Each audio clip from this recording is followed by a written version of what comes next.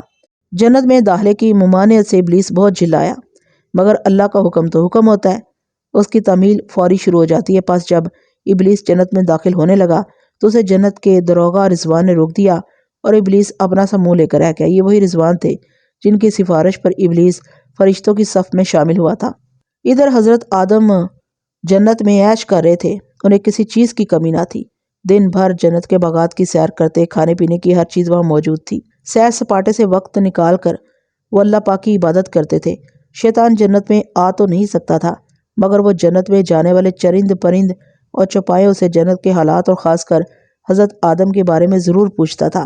جب اسے بتایا جاتا کہ آدم جنت میں بہت خوش ہے تو وہ جل جایا کرتا تھا اور دل ہی دل میں کڑتا تھا۔ پھر ایک دن اسے ایک پرندے یا جانور سے یہ معلوم ہوا کہ حضرت آدم آج کل کچھ گھبرائے اور پریشان سے رہتے تو وہ بہت خوش ہوا، مگر جنت سے باہر رہ کر ان کا کچھ بگاڑ نہیں سکتا تھا۔ رفتہ رفتہ جنت میں یہ بات پھیل گئی کہ حضرت آدم باوجود عیش و آرام کے پریشان اور دل برداشتہ رہتے ہیں۔ یہ خبر جب اڑتے اڑتے حضرت جبرائیل علیہ السلام امین کے کانوں تک پہنچی تو پہلے تو انہوں نے اس کی تصدیق کی، اور جب یہ بات صحیح ثابت ہوئی تو ایک دن حضرت جبرائیل جب عرش عالی پر پہنچے تو انہوں نے اللہ پاک کے حضور عرض کیا، اے باری تعالیٰ، تو نے اپنے بندے آدم کو جنت میں کیا نہیں دیا؟ کھانے پینے کے طرح طرح کے میوہ جات، گھومنے پھرنے کو سدا بہار باغات اور خدمت کے لیے حوریں ہر دم ان کی حضوری میں حاضر رہتی ہے، مگر تیرا بندہ آدم پھر بھی اداس اور پریشان سا رہتا ہے۔ جنت کے تمام باسی آدم کی پریشانی اور غمگینی سے خود بھی پریشان ہو رہے ہیں۔ اے مالک کے کونوں مکاں، مجھے بتایا جائے کہ آدم آخر کیوں افسردہ ہیں اور انہیں کس بات کا غم ہے؟ جبرائیل امین کا سوال ابھی ختم ہی ہوا تھا کہ عرش اعلیٰ پر صدائے ربی گونجی، کن ہو جا۔ اس کے ساتھ ہی جبرائیل علیہ السلام امین کو حکم دیا گیا، جبریل جاؤ اور دیکھو کہ اب آدم کس حال میں ہے۔ حکم ربی پاتے ہی حضرت جبرائیل علیہ السلام نے ایک فراٹا بھرا اور دم کے دم میں وہ جنت میں حضرت آدم کے قریب کھڑے تھے، مگر وہاں کا منظر دیکھ کر جبریل امین حیران رہ گئے۔ انہوں نے چاروں طرف غور و فکر سے دیکھا۔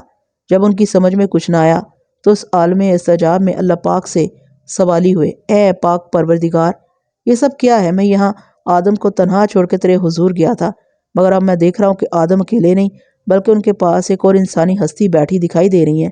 یہ سب کچھ کیسے ہوا؟ اسی وقت حضرت آدم کی نظر حضرت جبریل پر پڑی۔ آدم علیہ السلام مسکرا دیے۔ حضرت آدم علیہ السلام کے چہرے پر مسکراہٹ کھل اٹھی اور بولے، اے جبریل امین علیہ السلام، میرے پیدا کرنے والے نے میری پریشانی اور دکھ کا مداوع کر دیا ہے۔ حضرت جبرائیل علیہ السلام اب تک حیران اور پریشان تھے۔ حضرت آدم کی آواز پر وہ چونکے اور آدم سے پوچھا، اے خدا کے برگزیدہ بندے، میں یہ سب کیا دیکھ رہا ہوں؟ آخر یہ سب کیسے ہوا؟ حضرت آدم علیہ السلام کے چہرے سے مسرت اور شادمانی کی لہریں پھوٹ رہی تھیں۔ انہوں نے جبریل امین علیہ السلام کو جواب دیا، اے جبریل، میں یہ نہیں جانتا کہ یہ سب کچھ کیا ہے، مگر اتنا ضرور جانتا ہوں کہ فضائے بسیط میں ایک آواز گونجی تھی، اور وہ آواز تھی، کن ہو جا۔ اور پھر یہ ہستی جسے تم دیکھ رہے ہو میرے سامنے بیٹھی تھی۔ میں نے ان سے پوچھا کہ تم کون ہو، یہاں کیسے آئیں؟ تو انہوں نے بتایا کہ میں آپ کے جسم کا ایک حصہ ہوں اور مجھے آپ کی بائیں پسلی سے خداوند تعالیٰ نے پیدا کیا ہے اور آپ کی دل بستگی اور دلداری پر مجھے مامور کیا گیا ہے۔ ان کا نام کیا ہے؟ جبریل نے دریافت کیا۔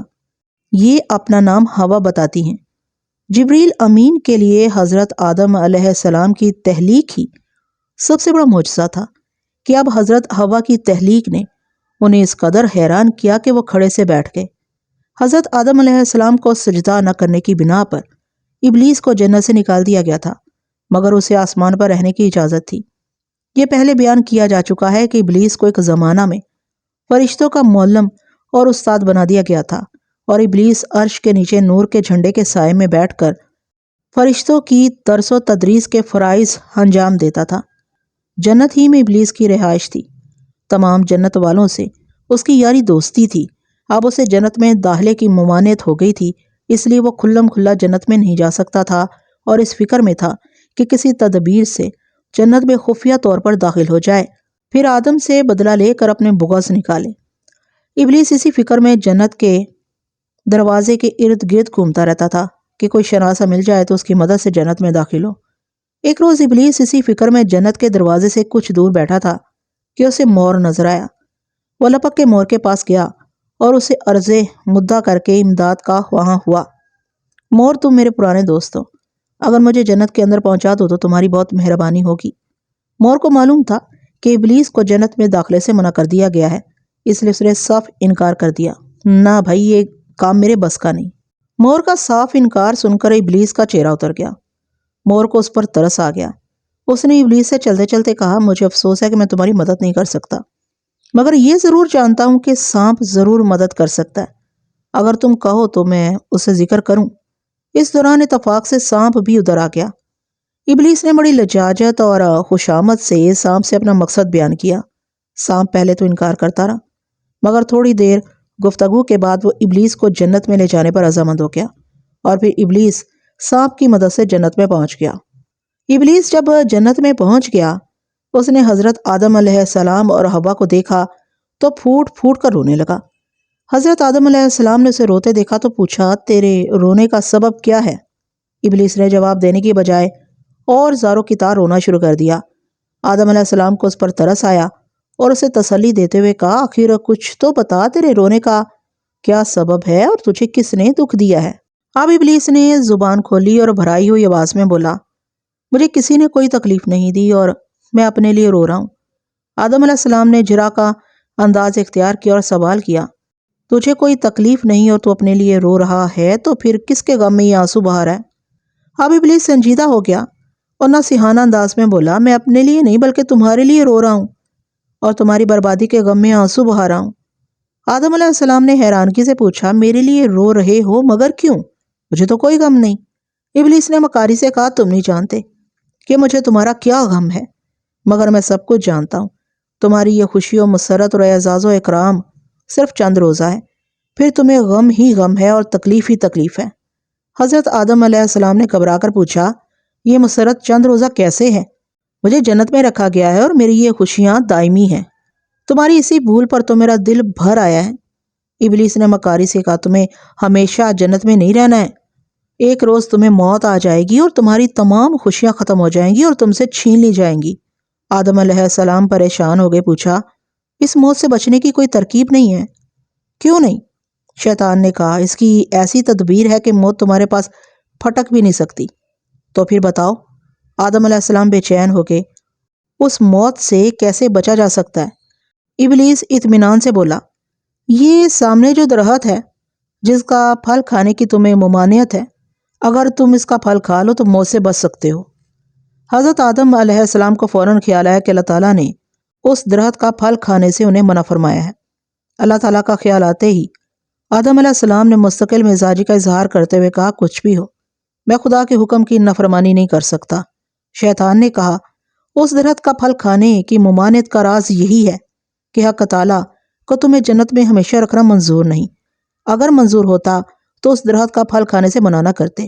اس درخت کی خاصیت یہی ہے کہ اس کا پھل کھانے سے انسان فرشتوں کی طرح ہمیشہ زندہ رہتا ہے۔ حضرت آدم علیہ السلام ابلیس کی یہ بات سن کر وہاں سے چلے گئے، مگر اماں حوا وہیں بیٹھی رہیں۔ ابلیس نے حضرت حوا کو تنہا پایا اور کھل کھیلا۔ اس نے قسمیں کھا کھا کر حضرت بی بی حوا کو یہ یقین دلایا کہ وہ ان کا خیر خواہ اور سچا ہمدرد ہے، اور اس بنا پر وہ اس شجر ممنوعہ کا پھل کھانے کا مشورہ دے رہا ہے۔ ابلیس نے خوب چکنی چپڑی باتیں کی اور انہیں یقین دلایا کہ وہ محض ان کی ہمدردی میں اور انہیں دائمی حیات حاصل کرنے کے لیے یہ مفید اور کارآمد مشورہ دے رہا ہے، کیونکہ جنت میں ہمیشہ قیام اور دائمی حیات کے لیے انہیں اس کا پھل کھانا ہی ہوگا۔ مشہور ہے کہ خواتین ناقص العقل ہوتی ہیں۔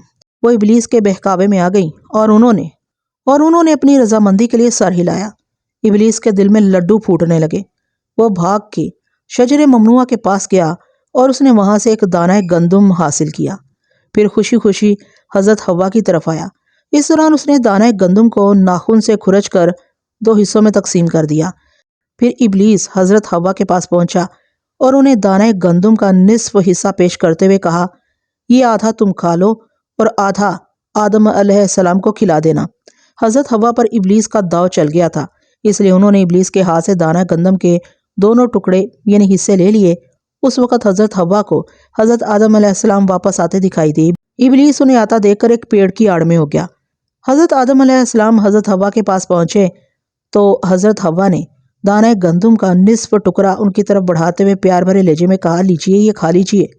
حضرت آدم علیہ السلام نے قدر تامل فرمایا تو حضرت حوا نے زور دے کر کہا، اگر آپ کو اس پھل سے ڈر لگتا ہے تو یہ دیکھیے، پہلے میں اسے کھاتی ہوں، اگر مجھے کوئی نقصان نہ پہنچے تو آپ بھی لیجئے گا۔ یہ کہتے ہوئے حضرت حوا نے دانے گندم کا نصف ٹکڑا منہ میں ڈال لیا اور مسکراتے ہوئے کہا، میں نے ممنوعہ پھل کھا لیا مگر آپ نے دیکھا کہ مجھے کچھ نہیں ہوا، اب آپ بھی بقیہ نصف کھا لیجئے۔ حضرت آدم علیہ السلام نے حوا کا بغور معائنہ کیا مگر انہیں حضرت حوا میں کوئی تبدیلی نظر نہ آئی۔ یہ دیکھ کر اور اپنا اطمینان پورا کر کے حضرت آدم علیہ السلام نے بھی نصف دانہ گندم کو منہ میں رکھا اور کھا گئے۔ پھر وہ دونوں ایک دوسرے کو دیکھ کر مسکرائے، شاید اس خیال سے کہ اب وہ ہمیشہ زندہ رہیں گے اور انہیں جنت سے نہیں نکالا جائے گا۔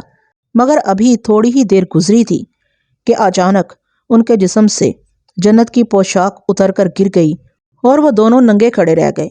اب تو ان کے ہوش و حواس غائب ہو گئے۔ وہ گھبرا کر ادھر ادھر بھاگے۔ آخر مجبور ہو کر انہوں نے انجیر کے پتوں سے اپنے سطر چھپائے۔ انہوں نے ادھر ادھر دیکھا مگر ابلیس کا دور دور تک پتہ نہ تھا۔ اب دونوں پچھتا رہے تھے۔ وہ ایک دوسرے کو شرمندہ نظروں سے دیکھتے اور سر جھکا لیتے تھے۔ حضرت آدم علیہ السلام کو چونکہ منع کر دیا گیا تھا کہ وہ شجر ممنوعہ کے قریب نہ جائیں اور نہ اس کا پھل کھائیں، مگر حضرت آدم علیہ السلام نے خدا تعالیٰ کے اس حکم کی نافرمانی کی اور شیطان کے بہکاوے میں آ کر انہوں نے شجر ممنوعہ کا پھل یعنی دانہ گندم کھا لیا۔ اس دانہ کے کھاتے ہی ان سے جنت کی تمام مراد چھین لی گئی۔ سب سے پہلے حضرت آدم علیہ السلام اور حضرت حوا جو اس جرم میں برابر کی شریک تھیں بلکہ اصل مجرم وہی تھیں، اس لیے ان دونوں پر عذاب الہی نازل ہونا شروع ہو گیا۔ اب حضرت آدم علیہ السلام، حوا، سانپ اور مور کو جنت بدر کیا گیا۔ انہوں نے خدا کے حکم کی نافرمانی کی تھی، اس لیے اب وہ جنت کی رہائش سے محروم کر دیے گئے اور انہیں زمین پر اتار دیا گیا۔ اس طرح حضرت آدم علیہ السلام اور حوا خدا کی نافرمانی کی وجہ سے مندرجہ ذیل قسم کے مصائب میں گرفتار ہوئے۔ ان سے جنت کا لباس چھین لیا گیا اور وہ بالکل ننگے ہو گئے اور انہیں انجیر کے پتوں سے اپنے جسم ڈھانپنے پڑے۔ آدم علیہ السلام اور حوا چونکہ الگ الگ مقامات پر اتارے گئے تھے، اس لیے ان کے درمیان تقریباً 200 سال تک جدائی رہی اور اس کے بعد ان کی ایک دوسرے سے ملاقات ہوئی۔ شیطان کے اس بہکاوے سے آدم علیہ السلام اور شیطان کے درمیان دائمی عداوت پیدا ہو گئی جو قیامت تک قائم رہے گی۔ حضرت آدم علیہ السلام خطا کار قرار دیے گئے۔ شیطان کو ان پر اور ان کی اولاد پر مسلط کر دیا گیا۔ دنیا کو حضرت آدم علیہ السلام کے لیے قید خانہ بنا دیا گیا۔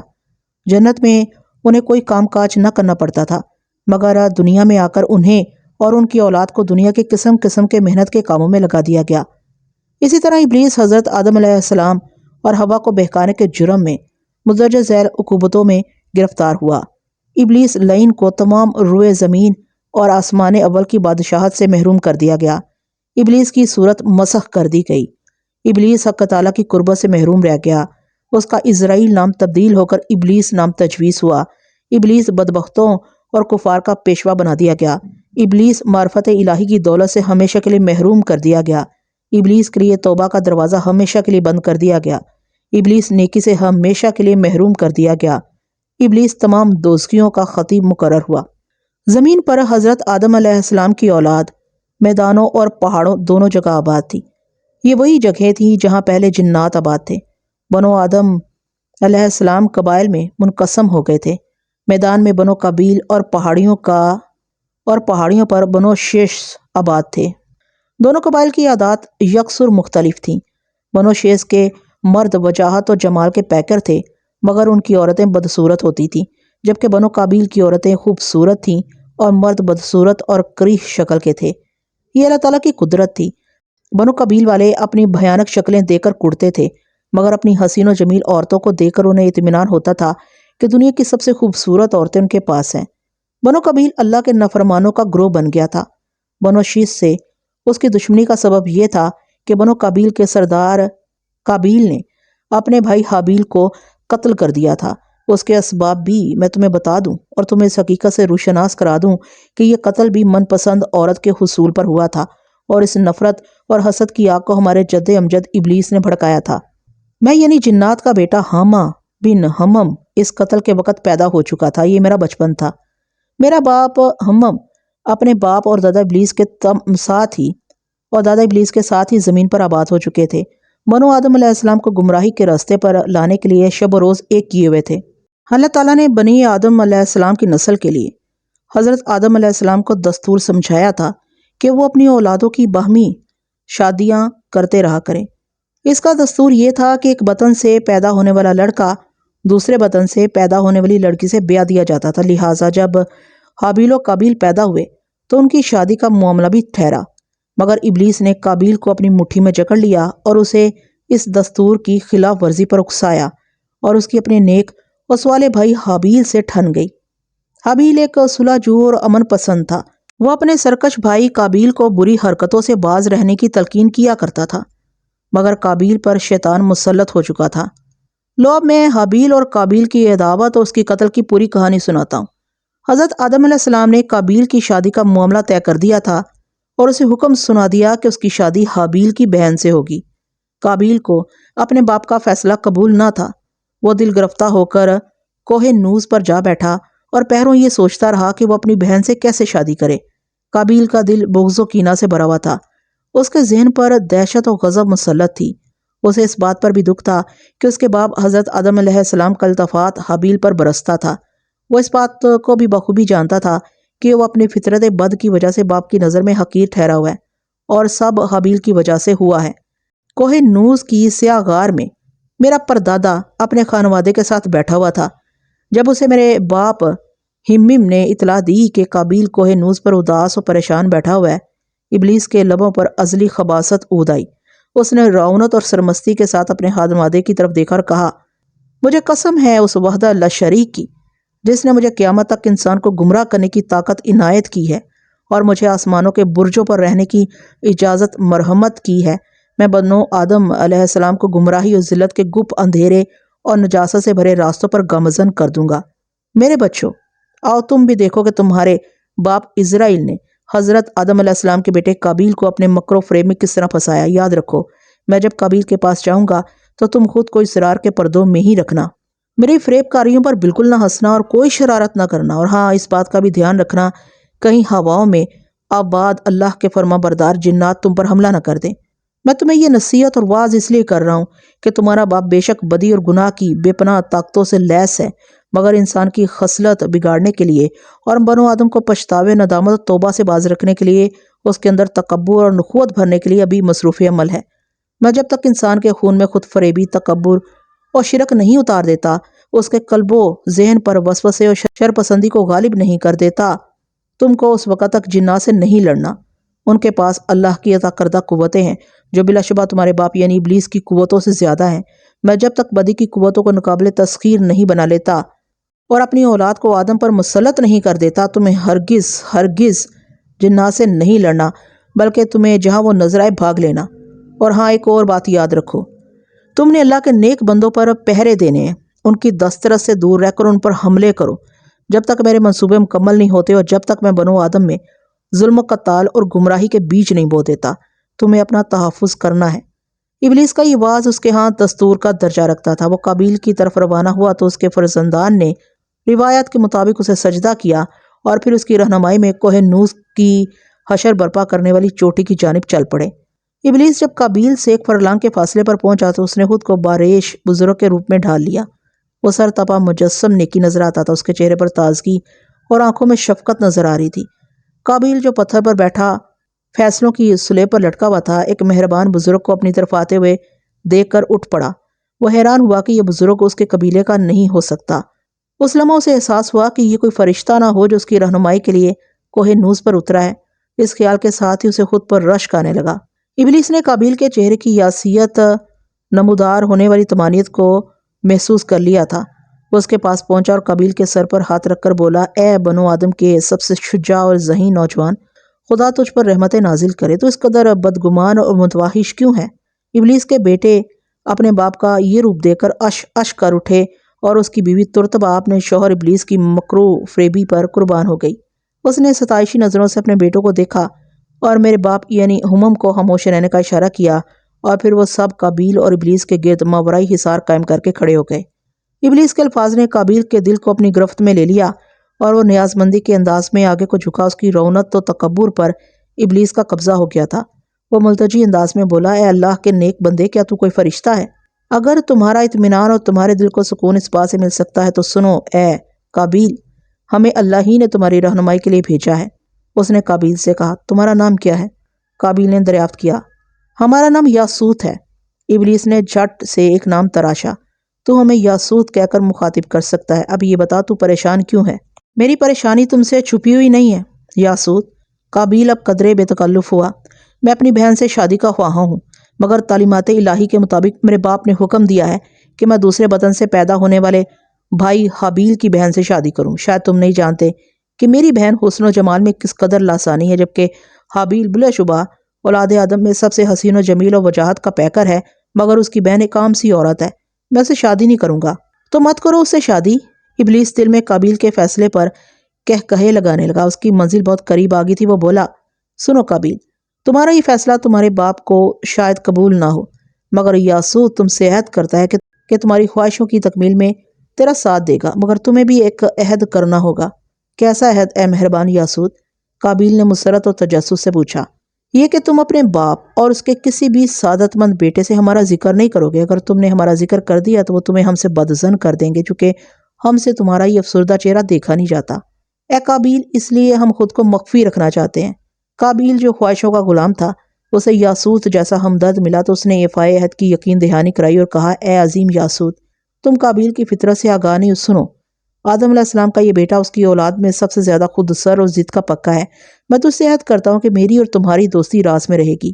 قابیل، تو خود بھی عظیم ہے، میں تجھے علم و تدبر اور بدنی طاقتوں سے بہرہ کر دوں گا، اور نہ صرف میں بلکہ میرے سارے فرستادہ بندے تیری رکھوالی کریں گے۔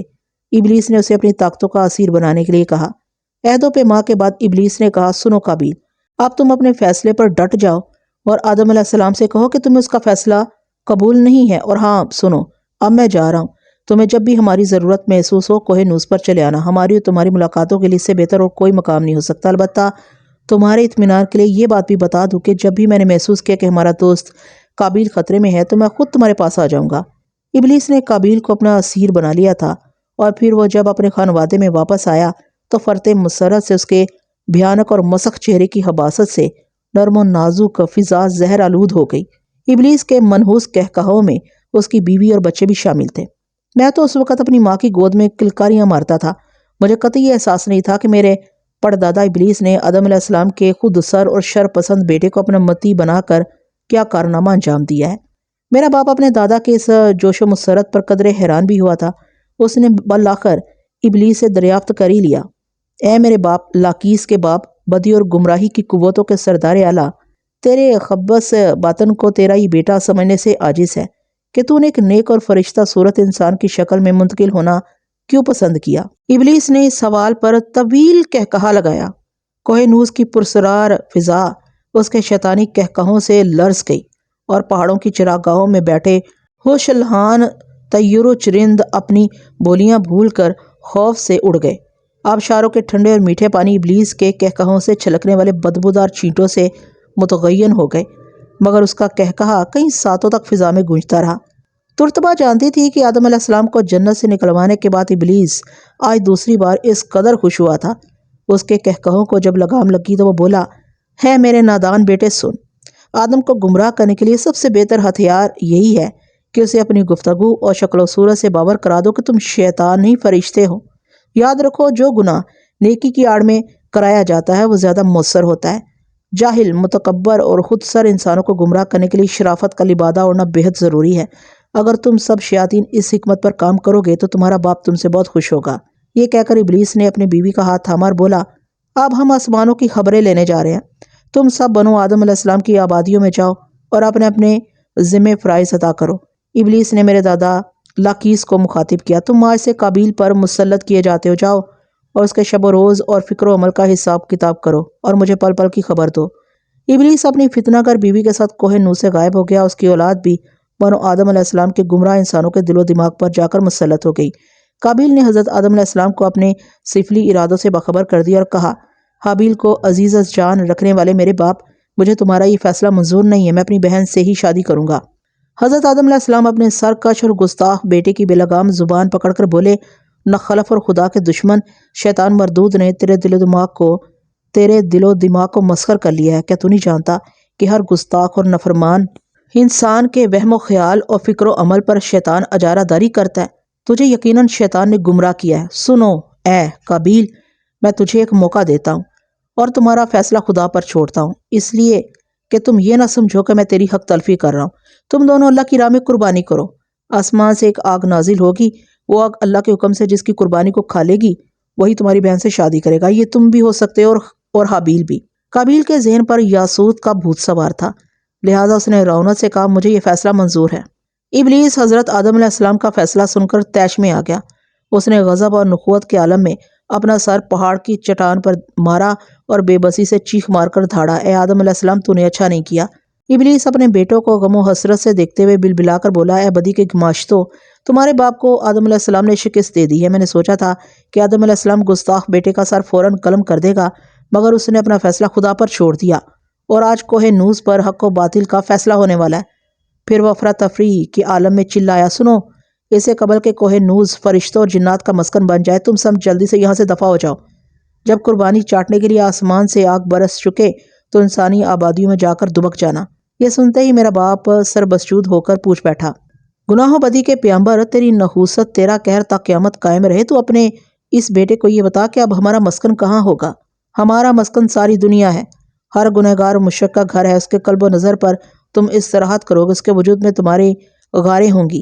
حابیل اور قابیل اپنی اپنی قربانیاں لے کر ابو البشر حضرت آدم علیہ السلام کی رہنمائی میں کوہ نوز پر پہنچ گئے تھے۔ اس روز موسم حشر برپا کرنے والا تھا، کائنات کا ذرہ ذرہ متجسس و بے کل تھا کہ دیکھیے حق و باطل کے اس معرکے کا فیصلہ کس کے حق میں ہوتا ہے۔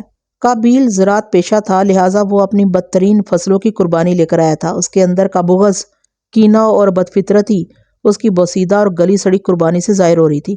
وہ بدنیت تھا، اس لیے وہ اللہ کے حضور اپنی بہترین قربانی لے کر پیش نہیں ہوا تھا، جبکہ حابیل جو شرم و حیا کا پیکر تھے، نیکی و فراست میں ید طولہ کے حامل تھے اور عبادت الہی میں مستغرق رہتے تھے، وہ پیشہ کے اعتبار سے چرواہے تھے، لہٰذا وہ نہایت عجز و انکساری کے عالم میں اپنے ریوڑ میں سے بہترین دمبے لے کر حاضر ہوئے تھے۔ جب دونوں قربانی کی اشیاء کو اپنے سامنے رکھ چکے تو حضرت آدم علیہ السلام نے نہایت خشوع و خضوع کے ساتھ رب ذوالجلال کے دربار الوہیت میں ملتجی ہوئے اور اپنے دونوں بیٹوں میں سے حق گو کی قربانی منظور کرنے کی استدعا کی۔ بس ادھر حضرت آدم علیہ السلام نے دعا فرمائی اور ادھر آسمان کی وسعتوں سے اللہ کے حکم سے آگ برسی اور حابیل کی قربانی چاٹ گئی۔ اسی لمحے کوہ ابو قیبس کے پہاڑوں میں پناہ گزین ابلیس اور اس کی اولاد ناگہانی تکلیف میں مبتلا ہو کر دھاڑے مار مار کر رو دیے تھے۔ ان کی لرزہ خیز اور بھیانک چیخوں سے بدی کے میناروں کے کنگرے گر گئے اور باطل دلوں پر گمراہی کے کفل لگ گئے۔ ابلیس چیخ پکار کرتا یک کہکہے لگانے لگا، پھر وہ زکند بھر کے کوہ نوز پر جا پہنچا اور اس نے قابیل کے قلب و نظر کو اپنی گرفت میں لینا چاہا، لیکن ان لمحات میں اسے سخت دھچکا لگا اور آسمان سے آگ کا گولا اس کی سمت پھینکا گیا اور ساتھ ہی پوری کائنات ابلیس مردود پر لعنت بیچنے لگی۔ قابیل اپنی قربانی کے دھتکارے جانے پر وچو تاپ کھانے لگا تھا، مگر اب اللہ تعالیٰ کا فیصلہ اسے ہر حال میں ماننا تھا، مگر اس کی عصبیت نے اسے گمراہ کر دیا۔ عین وقت پر اسے ابلیس کا سہارا بھی مل گیا۔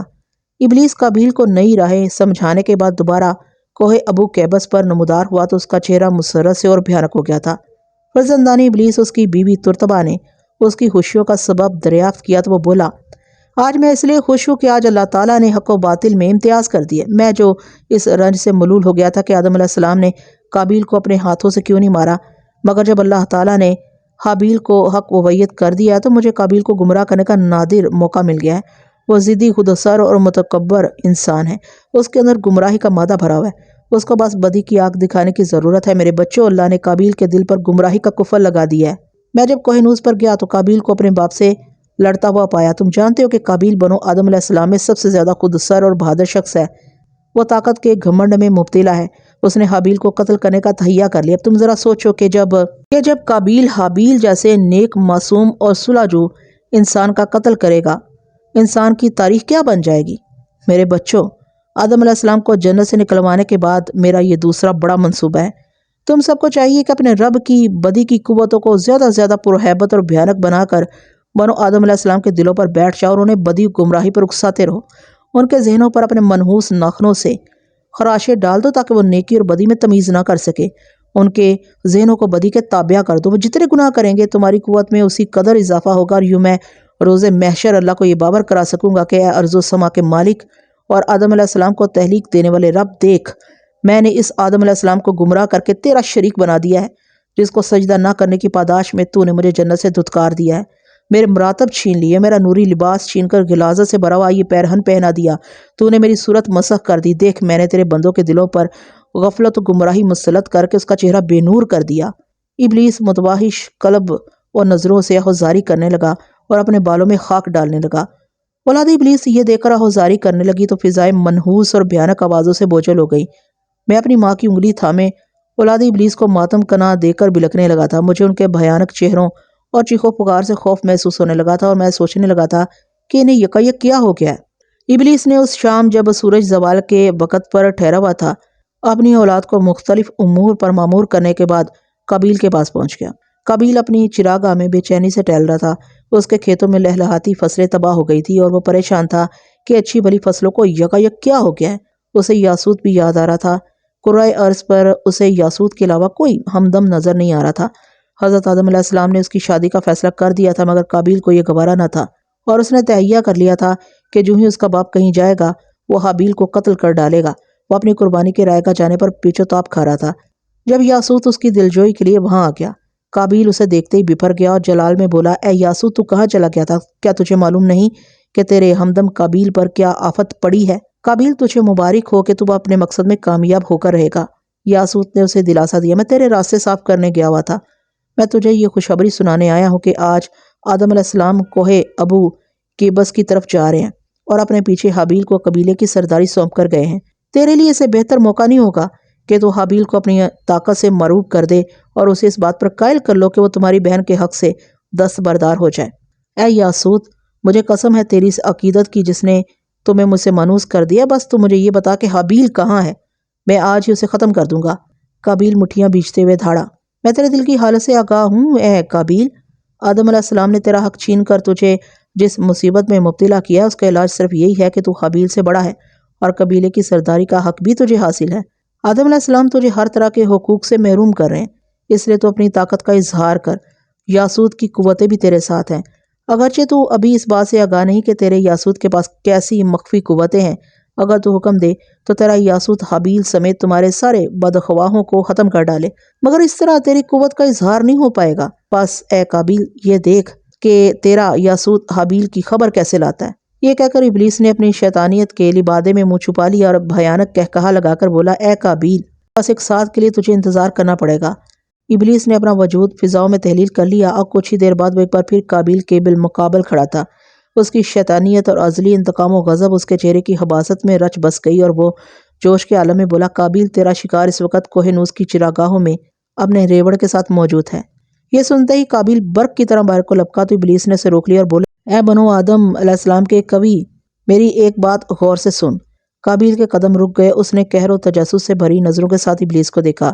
میرے دوست، یاد رکھنا، جب حابیل عبادت الہی میں مصروف ہو تو اس وقت ہرگز اس کے پاس نہ جانا، ورنہ اس کی حفاظت پر معمور قوتیں تیرے ارادوں پر حق ڈال دیں گی۔ یہ کہہ کر ابلیس آگے بڑھا اور اپنے بازو کھول کر بولا، اے قابیل، اس دنیا میں مجھ سے زیادہ تیرا خیر ہوا کوئی نہیں، میں ہی تیرا غم گسار اور تیرا رازداں ہوں، آ کر میرے سینے سے لگ جا۔ آج تو جس مقصد کی خاطر جا رہا ہے، میرا دل نہ جانے کیوں لرز بھی رہا ہے۔ قابیل اس کے سینے سے لگ گیا۔ ابلیس مردود نے روحانسی شکل بنا کر اسے اپنے ساتھ بھیج لیا تو قابیل نے کہا، اے میرے غم گسار، تو اپنے دل کو مضبوط بنا لے، تو یہ سوچ کہ تیرا قابیل کامیاب واپس لوٹے گا۔ قابیل کوہ نوز کی چراگاہوں کی طرف روانہ ہو گیا تو ابلیس کو بھی اپنی فتنہ پردازیوں کے ساتھ اپنی اولاد کے پاس پہنچ گیا اور مجھ سمیت ساری اولاد کو جوش و غضب کے ساتھ بتانے لگا، اولاد ابلیس آؤ دیکھو کہ تمہارے باپ ابلیس نے آج کیا کارنامہ انجام دیا ہے۔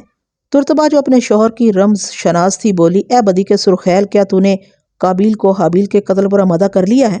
ہاں برائی کی قوتوں کی ماں، یہ تیری قربت کا جنون ہے کہ تیرا ابلیس آج ارض و سما کو پہلے انسانی قتل کا تحفہ دینے میں کامیاب ہونے والا ہے۔ ابلیس اپنی اولاد کو لے کر کوہ نوز کی چراگاہوں میں پہنچ گیا اور ایک کونے میں دبک کر حابیل کو دیکھنے لگا جو عبادت الہی میں مستغرق تھے، اور ان سے کچھ ہی فاصلے پر قابیل ایک چٹان کی آڑ میں بیٹھا ہوا تھا۔ سورج عین آسمان پر آگ برسا رہا تھا۔ کوہ نوز کی چراگاہوں میں ہوائیں ساکت تھیں۔ زمین کا ذرہ ذرہ ان لمحات کی چاپ سن رہا تھا جو کچھ ہی دیر میں رونما ہونے والا تھا۔ قابیل نے جب دیکھا کہ حابیل عبادت سے فارغ ہو چکا ہے تو اس نے جوش کے ساتھ نعرہ مارا اور حابیل کے پاس پہنچ گیا۔ حابیل اسے دیکھتے ہی سمجھ گئے کہ ان کا کینہ پرور بدظن و گمراہی میں مبتلا بھائی نیک ارادوں کے ساتھ وہاں نہیں آیا۔ انہوں نے نہایت نرم الفاظ میں بھائی کی خیریت دریافت کی اور پوچھا، میرے بھائی تو اس قدر غصے میں کیوں ہے؟ میرا غصہ تیرا پیدا کیا ہوا ہے اے حابیل، قابیل نے نفرت کے ساتھ کہا، اور آج میرا یہ غصہ اور قہر و غضب تجھے راہ راست پر لے آئے گا۔ اے میرے جوان بھائی، کیا تو نہیں جانتا کہ ہم دونوں میں سے حق پر کون ہے؟ اس حق کا فیصلہ تو اس رب کائنات نے کر دیا ہے جس نے تجھے اور مجھے پیدا کیا ہے۔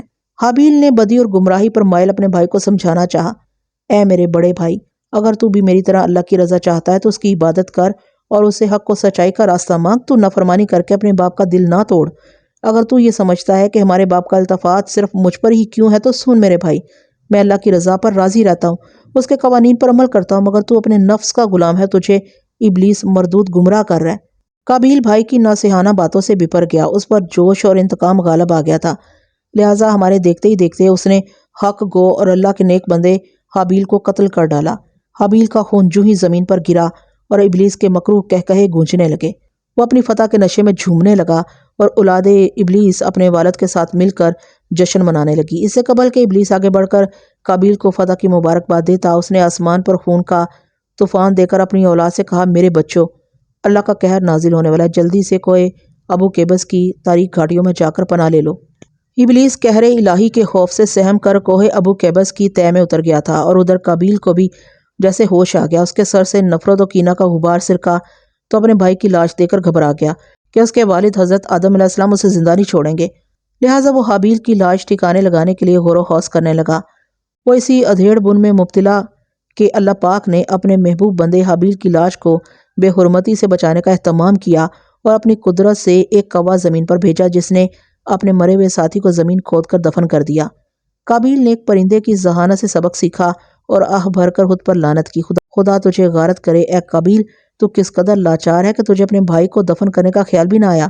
قابیل نے مٹی کھود کر گڑھا تیار کیا اور حابیل کو اس میں دفن کر دیا۔ اب وہ مطمئن ہو گیا تھا کہ یوں اپنے باپ کو یہ باور کرانے میں کامیاب ہو جائے گا کہ حابیل چراگاہ میں بھیڑیں بکریاں چراتے ہوئے کہیں غائب ہو گیا ہے، مگر وہ بدگماں اور جاہل انسان یہ نہ سمجھ سکا کہ اللہ پاک تو سب کچھ دیکھ رہا ہے۔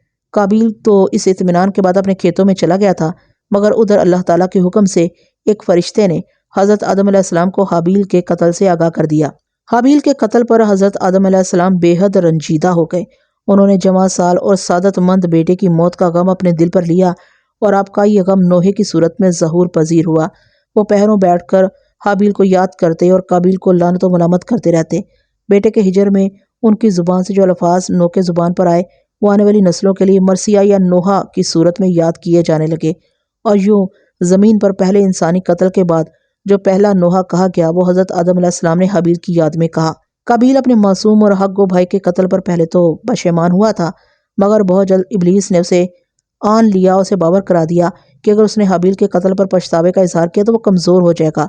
ابلیس یہ بات جانتا تھا کہ اگر قابیل نے حابیل کے قتل پر پچھتانا شروع کر دیا اور خود کو ملامت کرنے لگا تو اس کا جرم اعتراف جرم کے بعد سنگین نہیں رہے گا۔ ممکن ہے حضرت آدم علیہ السلام قابیل کے معافی مانگنے پر اسے معاف کر دیتے۔ ایک بار تو قابیل کے دل میں یہ بات آئی بھی کہ وہ اپنے باپ اور ماں حوا سے اس قتل پر معافی مانگ لے، مگر ابلیس نے اسے وسوسوں کی سولی پر چڑھا دیا اور اس کے نفس کو قائل کر دیا کہ جس مقصد کی خاطر اس نے یہ قتل کیا وہ دراصل اس کا حق تھا، لہٰذا قابیل اپنے ہمدرد یاسوت کی گمراہی میں ہی گرفتار رہا اور اس نے ببانگ دہل اعلان کر دیا کہ حابیل کو قتل کرنے کا اسے کوئی غم نہیں ہے۔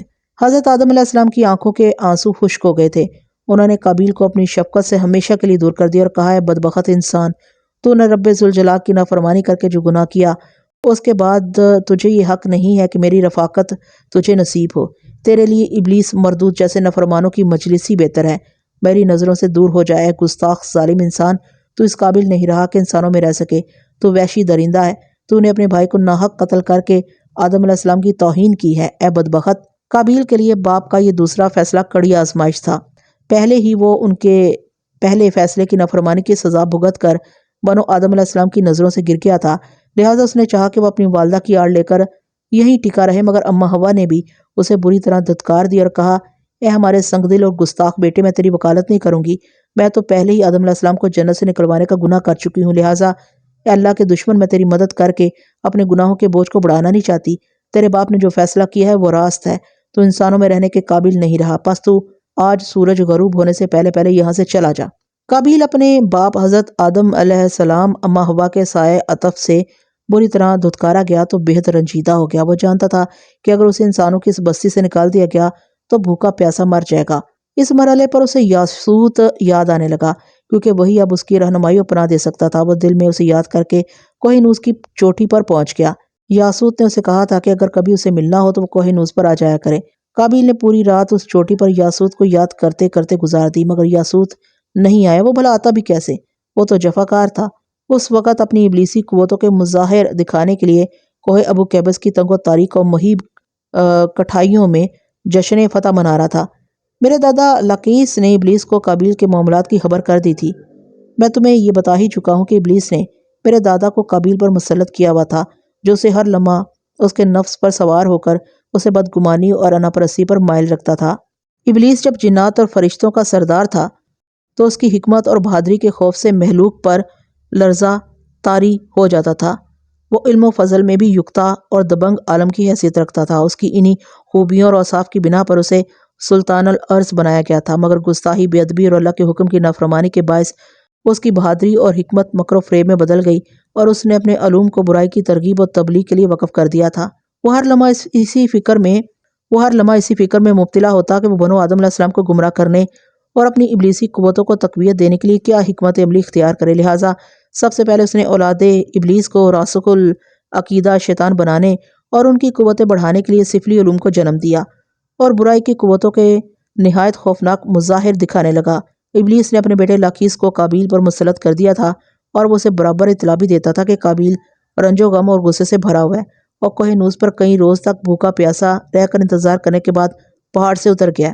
لیکن ابلیس نے اس کی خبر نہ لی اور اس پر اس کے بیٹوں نے سے پوچھا کہ وہ قابیل کی دلجوئی کے لیے کیوں نہیں چاہ رہا، مگر ابلیس کسی کی بات کا جواب نہ دیتا تھا۔